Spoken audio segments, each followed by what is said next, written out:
Quickly मैं आपको बता देता हूं अब तक की जो आम खबरें हैं। नंबर एक तो ये कि सुप्रीम कोर्ट ऑफ पाकिस्तान में जो मखसूस नशिस्तों का केस चल रहा है, वो बज़ाहिर दिखाई दे रहा है कि जजेस का कोई मूड नहीं है कि ये इंसाफ के मुताबिक उन पॉलिटिकल पार्टीज को दी जाए या पाकिस्तान तरीके इंसाफ को खास तौर पे दी जाए जिनका हक बनता है।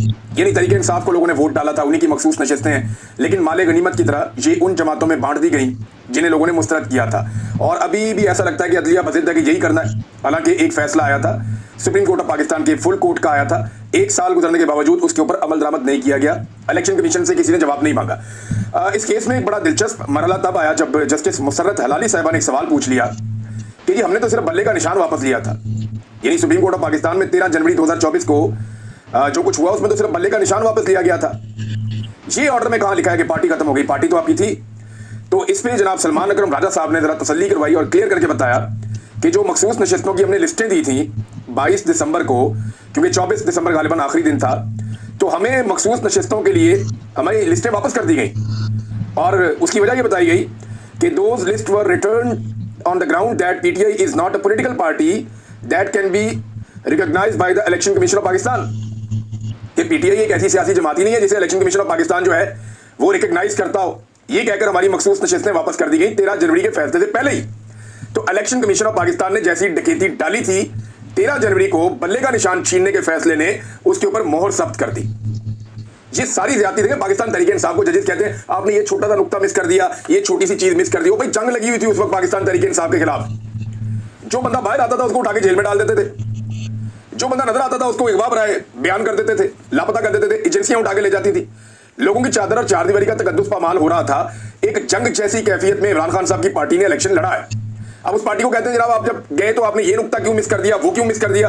भाई नॉर्मल हालात में वुकला इतना काम नहीं कर सकते जितना जंग ज़दा हालात में पाकिस्तान तरीके इंसाफ ने ना सिर्फ इलेक्शन लड़ा बल्कि फस्तायत का सामना भी किया। लेकिन ये हम सब जानते हैं कि पाकिस्तान की अदलिया क्या सोच रही है। वहां पर सलमान अकरम राजा साहब ने एक और बड़ी इंपॉर्टेंट बात की, ये बड़ी मजेदार बात है और इस पे जस्टिस अमीरुद्दीन साहब ने एक लुकमा भी दिया, लेकिन मैं ये चीज आपके सामने रखना चाहता हूं। उन्होंने कहा जी मैं कभी ख्वाब भी नहीं देख सकता था कि मुझे 1,60,000 वोट मिल जाएंगे। तो इस पे जस्टिस अमीरुद्दीन साहब जो आईनी बेंच के सरबराह हैं वो फरमाते हैं कि जी वो तो आपकी इनफरादी कोशिश थी। इन्होंने कोशिश की कि सलमान अकरम राजा साहब को खुश करके उनके खाते में डाल दो कि 1,60,000 वोट आपको मिले, तो आपकी इनफरादी कोशिश थी। जस्टिस अमीरुद्दीन साहब पाकिस्तान के किसी भी एक हल्के में आप जाके अपनी इनफरादी कोशिश करके देख लें, ये 1,60,000 वोट की बात हो रही है, आपको 16,000 वोट नहीं मिलेंगे। ये मैं लिख के देने के लिए तैयार हूं। इनफरादी कोशिश ऐसे होती है। इस पे फिर गलतफहमी दूर की सलमान अकरम राजा साहब ने उसी अदालत में वहीं पे खड़े होकर वहीं पे उन्होंने जवाब दिया। उन्होंने कहा जी मेरी कोशिश नहीं थी, मैंने सिर्फ इतना कहा था हल्के में जाके कि पीटीआई का उम्मीदवार हूं, मुझे इमरान खान ने भेजा है और मुझे 1,60,000 वोट मिल गए। ये उन्होंने जज साहब की गलतफहमी वहां पे दूर कर दी। एक और डेवलपमेंट ये है कि इमरान खान साहब के खानदान ने एक बड़ा फैसला किया है। इमरान खान साहब की बहनें ये कहती हैं कि इमरान खान के तो हाथ बंधे हुए हैं। हम जब जेल में जाते हैं तो अब 2 बहनों को इजाजत है, आहिस्ता आहिस्ता इमरान खान को तनहा कर दिया गया है, बाकी लोगों को मिलने नहीं दिया जाता। तो 2 तरह के पैगाम इमरान खान साहब बाहर भेजते हैं, एक जो अवाम के लिए, जो पब्लिक ओपिनियन के लिए वो भेजते हैं कि जनाब ये इमरान खान का मौक़िफ़ है इन मामलात पे, और दूसरा इमरान खान साहब जो पैगाम भेजते हैं वो अपनी पॉलिटिकल पार्टी के लिए जो अहकामात भेजते हैं या इंस्ट्रक्शंस भेजते हैं कि जी अब ये करना, अब ये करना, अब ये करना। तो उनके खानदान ने कहा जी कि हम पॉलिटिकल पार्टी को अहकामात पहुंचा देते थे और जो इमरान खान साहब अनाउंस करने के लिए कहते थे वो हम कह देते थे। लेकिन हमारी गलती ये हुई कि हमने फीडबैक नहीं लिया, हमने फॉलो अप नहीं किया कि इमरान खान साहब ने जो अहकामात बताए हैं सियासी जमात के रहनुमाओं के लिए उन पर अमल दरामद हो रहा है या नहीं हो रहा। अब हम फॉलो अप लेंगे। यानी इमरान खान पिछले 2 महीने से 5 बंदों को बुला रहे हैं जेल में, ये बंदे जेल के दरवाजे तक नहीं गए। इन्होंने इतनी तकलीफ नहीं की कि ये खैबर पख्तूनख्वा से उठे और उठकर जेल के दरवाजे पे जाके कोई कोशिश ही कर लें, थोड़ा जोर ही लगा लें कि जनाब हम आए अपने लीडर को मिलने के लिए हमें मिलवा दो। इन्होंने ये भी नहीं किया।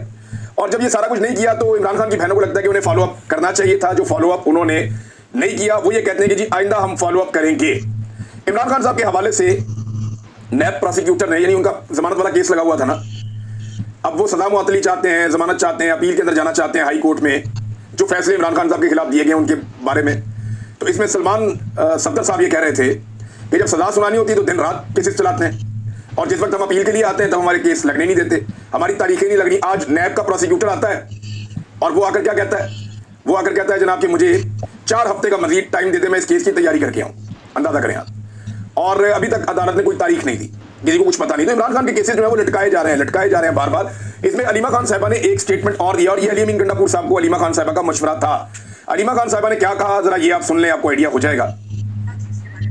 कल अली अमीन गंडापुर साहब से सवाल हुआ यहाँ सुप्रीम कोर्ट में, तो वो कहते हैं कि जाके बहन से पूछ लें, इमरान खान माइनस के हवाले से। कहते हैं मैं उनको जवाबदार नहीं हूँ, मैं तो हान से बात करूँ। लेकिन हम बिल्कुल चाहते हैं कि सारे जाके इमरान खान से बात करें, हम यही तो चाह रहे हैं हम यही चाहते हैं कि हम इनसे अपील यही कर रहे हैं कि देखिए पार्टी के लोग हैं, आप उनके उहदेदारान हैं, आपके पास पावर है, आप चीफ मिनिस्टर हैं, आप मिनिस्टर्स हैं, आप सारे जाएं और जाके बाहर, अगर अडियाला के बाहर बैठे सारी दुनिया देखेगी तो सही ना। आप लोग, कौन नहीं समझता कि अगर मीडिया के सामने आप लोग सामने खड़े हो और सारे वहां पे लोग बैठे हो, इंटरनेशनल न्यूज बनती है।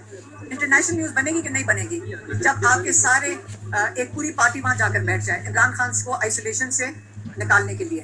तो अगर ये एफर्ट करेंगे तो कैसे नहीं हो सकता कि इमरान खान से ना मुलाकात हो। यहाँ भी हमने अच्छा जी, ये अलीमा खान साहबा कह रही है कि ठीक है जी, इमरान खान को जवाब दे तो जाके उसको जवाब दें। वो तो आपको बुलाते हैं, आप उनको मिलने नहीं जाते। जैसे हम आते हैं, मार खाते हैं, यहाँ पे गिरफ्तार भी हो जाते हैं, तकलीफ भी बर्दाश्त करते हैं, वैसे आप भी बर्दाश्त करें और आकर सामना करें इन चीज़ों का।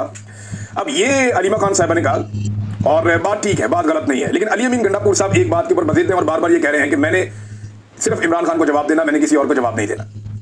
और साथ में वो ये भी कहते हैं कि मैंने इमरान खान के विजन के मुताबिक जो किया वो किया, और इमरान खान का विजन मुझे यही कहता है कि मैंने बजट पास करवाना था, मैंने करवा दिया। लेकिन इमरान खान ने जो अहकाम दिए जेल से बैठकर गुज़िश्ता एक महीने में, पाकिस्तान तहरीक इंसाफ के एक रहनुमा ने मुझे एक लिस्ट भेजी है। ये बड़े अहम रहनुमा है पाकिस्तान तहरीक इंसाफ के, आजकल बड़े दुखी हैं।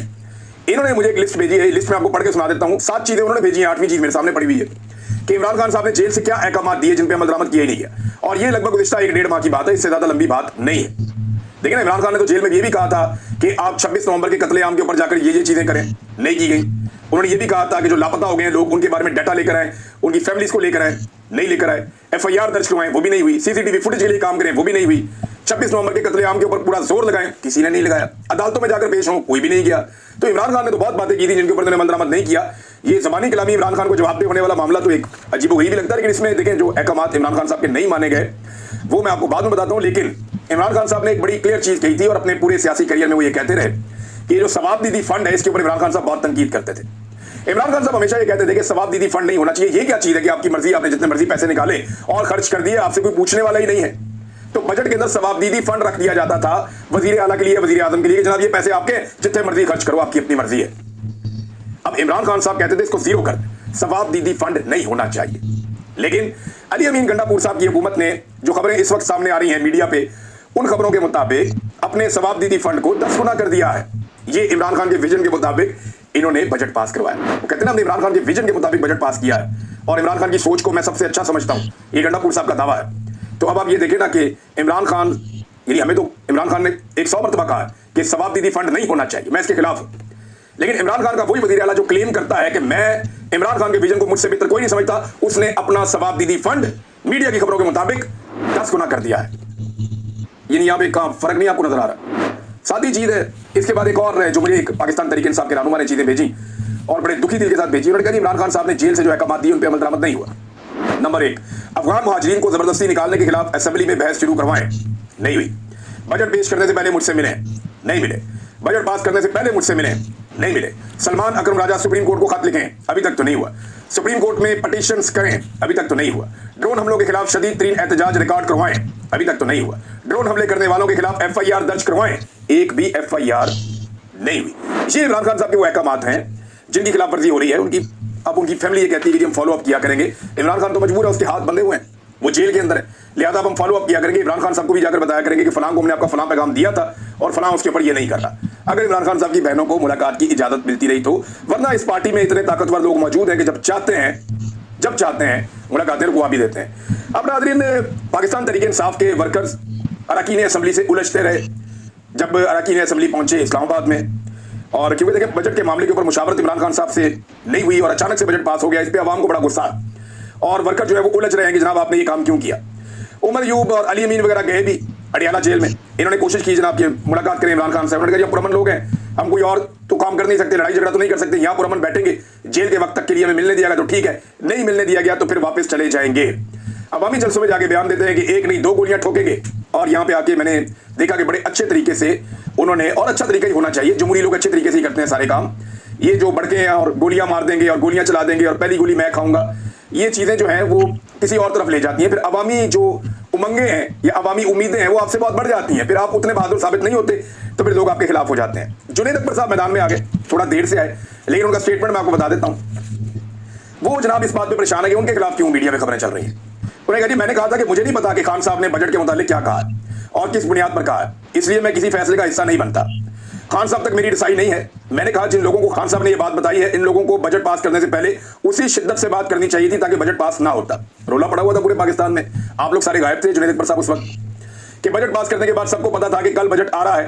पहले कहा गया कि बजट पेश ना हो, फिर कहा गया कि अच्छा हुआ पेश हो गया लेकिन इसे पास ना करें। अगर खान ने कहा नहीं होगा तो फिर चाहे हुकूमत जाती फिर भी नहीं होना चाहिए था। अब बड़ा सख्त रद्द-ए-अमल दिया जुनैद अकबर साहब ने, लेकिन जब बजट पास हो रहा था, पेश हो रहा था, उस वक्त जुनैद अकबर साहब का कोई रद्द-ए-अमल इस मामले में दिखाई नहीं दिया था। नाज़रीन, कुछ खबरें जो है वो इंटरनेशनल फ्रंट से अब आपके सामने रख देते हैं। इसमें डोनाल्ड ट्रंप के एक मुशीर हैं स्टीव, उन्होंने एक बड़ा दावा किया है। उनका दावा है कि अब आने वाले दिनों में कुछ ऐसे ममालिक इसराइल को तस्लीम करने जा रहे हैं जिनके बारे में दुनिया सोच भी नहीं सकती या कोई अंदाजा भी नहीं लगा सकता। लेकिन डोनाल्ड ट्रंप जहां पे भी जाते हैं, जिससे भी बात करते हैं, इसराइल के बारे में जरूर बात करते हैं। चाहे उन्होंने मिडिल ईस्ट का दौरा किया हो, चाहे उन्होंने लोगों से मुलाकातें की हो, तो हर जगह पे वो इसराइल के साथ एंगेजमेंट की बात जरूर करते हैं कि उसके साथ ताल्लुकात नॉर्मलाइज किए जाएं। डोनाल्ड ट्रंप के पिछले दौरे हुकूमत में कुछ ममालिक ने ताल्लुकात नॉर्मलाइज किए थे, बहरीन था, यूएई था, बाकी मुल्क थे। अब वो ये चाहते हैं कि सऊदी अरब, यूएई और बाकी ममालिक भी इसराइल को तस्लीम करें। पाकिस्तान के अंदर पहली मरतबा हम ये होता हुआ देख रहे हैं कि आप इसराइल के खिलाफ एहतजाज करने निकले तो आपको डंडे मारे जाते हैं, आपको गिरफ्तार कर दिया जाता है, हत्ता के छोटे बच्चों को और खवातीन को भी गिरफ्तार कर दिया जाता है। ये पाकिस्तान की सोच में, पॉलिसी में एक तब्दीली हम देख रहे हैं। जुबानी कलामी स्टेटमेंट आ जाते हैं, लेकिन इसके बावजूद लोगों को इसराइली मुजालिम के खिलाफ एहतजाज करने का हक पाकिस्तान में नहीं है, वो छीन लिया गया है। और कुछ लोगों को ये हक थोड़ी देर के लिए दिया जाता है और नूरा कुश्ती करके वापस ले लिया जाता है। तो ये सिंपल चीज़ है, इसे हमें समझना पड़ेगा कि ये मुमकिन नहीं है कि आसिम मुनीर साहब की मुलाकात हुई हो डोनाल्ड ट्रंप से और उस वक्त ईरान की इसराइल की जंग चल रही हो और डोनाल्ड ट्रंप ने ये बात ना की हो कि इसराइल को पाकिस्तान तस्लीम करे। ये मुमकिन नहीं है। तो क्या पाकिस्तान के बारे में ये बात की जा रही है? बहस छिड़ी हुई है। मुझे नहीं लगता कि पाकिस्तानी अवाम इतने आराम से मानेगी। और दूसरी एक और बहस छिड़ी हुई है कि सऊदी अरब क्या तस्लीम कर सकता है। लेकिन दो बैनर जो है ना वो बहुत ज्यादा सोशल मीडिया पर गर्दिश कर रहे हैं, बहुत बड़े बड़े होर्डिंग्स हैं। एक जो होर्डिंग है, बहुत बड़ा बोर्ड है तस्वीरों वाला, वो लगा हुआ है तिल अल-बैब में और एक लगा हुआ है तेहरान में। जो तेहरान में लगा हुआ है ना, उसके ऊपर इस्माइल हानिया की तस्वीर है, हसन नसरुल्लाह साहब की तस्वीर है, ईरानी साबिक सदर की तस्वीर है, उसके अंदर जो सनवार साहब की तस्वीर है। तो ये वो लोग हैं जो शोहदा हैं, जो शहीद हो गए, जिन्होंने अपनी जानें कुर्बान की हैं और इसराइल ने जिनको शहीद किया। और ये बड़े लोग हैं, बड़े कमांडर हैं और इनका ताल्लुक जो है वो ईरान से या फलस्तीनी तहरीक के साथ, ये वो लोग हैं। दूसरी तरफ जो तेहरान के अलावा तिल अल-बैब में बोर्ड लगा है, ये भी बहुत बड़ा बोर्ड है और इस बोर्ड के ऊपर जो तस्वीर है, अगर वो आप देखें तो एक डिफरेंट पिक्चर आपके सामने आती है। इसमें जनाब नेतन्याहू की है, डोनाल्ड ट्रंप की है और जुलानी की है, मोहम्मद बिन सलमान की है और दीगर कुछ और जो अरब हुक्मरान हैं उनकी तस्वीर हैं। तो यहाँ पे मुसलमान मुल्कों समेत यूएई के हुक्मरान हैं उनकी है। तो यहाँ मुसलमान मुल्कों समेत जो तस्वीर लगाई गई है उसमें डोनाल्ड ट्रंप को और नेतन्याहू को और बाकी अपने हमायतियों को शामिल किया गया है। हैरत की बात यह है कि इसमें जो मगरबी ममालिक सपोर्ट करते हैं इसराइल को, उनकी तस्वीर नहीं है। इसके अंदर नरेंद्र मोदी की भी तस्वीर नहीं है। तो ये तस्वीर जो है वो पिक्चर को बहुत क्लियर कर रही है और डोनाल्ड ट्रंप के मुशीर की तरफ से ये दावा कि आने वाले वक्त में कुछ और ममालिक, इससे कुछ ममालिक में तशवीश भी हो रही है कि कौन कौन से मुल्क हैं और ये बहस भी शुरू हो गई है कि इसराइल को तस्लीम करने जाएंगे तो कौन कौन से मुल्क हैं जो इसराइल को तस्लीम कर सकते हैं।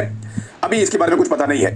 बहरहाल आयतुल्लाह खamenei ने एक स्टेटमेंट दिया है और उनका स्टेटमेंट अब जंगबंदी के बाद सामने आ गया। एक तो उन्होंने जंग जीतने पर उन्होंने कहा जी कौम को मुबारकबाद। दूसरा उन्होंने कहा कि अमेरिका और इसराइल ने जो जौहरी तनसीबात के ऊपर हमले किए हैं उसमें उन्हें कोई खातिर खा कामयाबी हासिल नहीं हुई है। ये दावा सामने आया आयतुल्लाह खamenei की जानिब से, एक बड़ा दावा है इस वक्त। और इसके अलावा एक डेवलपमेंट और है, वो बड़ी इंटरेस्टिंग है, वो इंडिया के लिए है। नाज़रीन, आप सबने नाम सुना होगा शायद शंघाई ताउन तंजीम, SCO, यानी शंघाई कोऑपरेशन ऑर्गेनाइजेशन, ये SCO है। और ये जो शंघाई ताउन तंजीम है, इसका इजलास हुआ चीन के अंदर। ये एक बड़ी तगड़ी तंजीम है, इसके अंदर बहुत सारे ममालिक हैं और ये हमारे रीजन के ममालिक हैं, सेंट्रल एशिया के ममालिक हैं, चीन है, इसके अंदर भारत है, पाकिस्तान है। तो दुनिया की आबादी का एक बड़ा हिस्सा जो है वो इस तंजीम का हिस्सा है और हत्ता कि जो दुनिया की इकोनॉमी है उसका भी एक बड़ा हिस्सा जो है वो इस तंजीम का हिस्सा है, पॉपुलेशन का एक बड़ा हिस्सा है और रकबे का भी एक बहुत बड़ा हिस्सा है। तो अब मामला ये है कि ये तंजीम का इजलास होता है चाइना में। भारत ने पूरी कोशिश की कि किसी तरह से पहलगाम इंसिडेंट को इसके एलामिये के अंदर शामिल करवा दिया जाए। राजनाथ ने, उनकी टीम ने पूरा जोर लगाया लेकिन ये हो नहीं पाया। तो फिर गुस्से में आकर राजनाथ सिंह ने इसके एलामिये के ऊपर दस्तखत नहीं किए। ये पाकिस्तान की एक बहुत बड़ी कामयाबी है, इंडिया की एक बहुत बड़ी शिकस्त है कि जो खित्ते के ममालिक हैं या इतनी इंपॉर्टेंट एक तंजीम है शंघाई ताउन तंजीम, वो ये समझती है कि ये जो पहलगाम वाला इंसिडेंट है ये कोई ऐसा इंसिडेंट नहीं है कि इसको उठाकर इस एलामिये में डाल दिया जाए। ईरान के ऊपर बात हुई है, मिडिल ईस्ट के ऊपर बात हुई है, बहुत सारे और इशूज हैं उनके ऊपर बात हुई है, लेकिन पहलगाम वाला इंसिडेंट, उससे बड़ा इंसिडेंट तो पाकिस्तान में जाफर एक्सप्रेस के ऊपर अटैक हो गया था। तो पाकिस्तान कहे कि जाफर एक्सप्रेस को भी डाल दो, पाकिस्तान में और मल्टीपल अटैक्स हुए वो भी उठा के डाल दें। तो एक मुल्क के अंदर एक इंसिडेंट हुआ दहशतगर्दी का, उसको उठा करके पूरी रीजन के जो है सिक्योरिटी खतरे में डाल दी भारत ने और हमला कर दिया पाकिस्तान के ऊपर। 2 एटमी ममालिक आमने सामने आ गए जंग के लिए, तो ये बड़ा अफसोसनाक था। तो भारत को इसमें शिकस्त हुई है, तो फिर राजनाथ सिंह ने गुस्से में आगे कहा ऐसी दस्तखत ही नहीं करते। राजनाथ सिंह ने इस पे दस्तखत करने से इनकार कर दिया। भारतीय मीडिया बाकी कहानियां अपनी सुना रहा है, रियलिटी ये है कि ये खारजी महाज के ऊपर भारत को एक बड़ी शिकस्त है।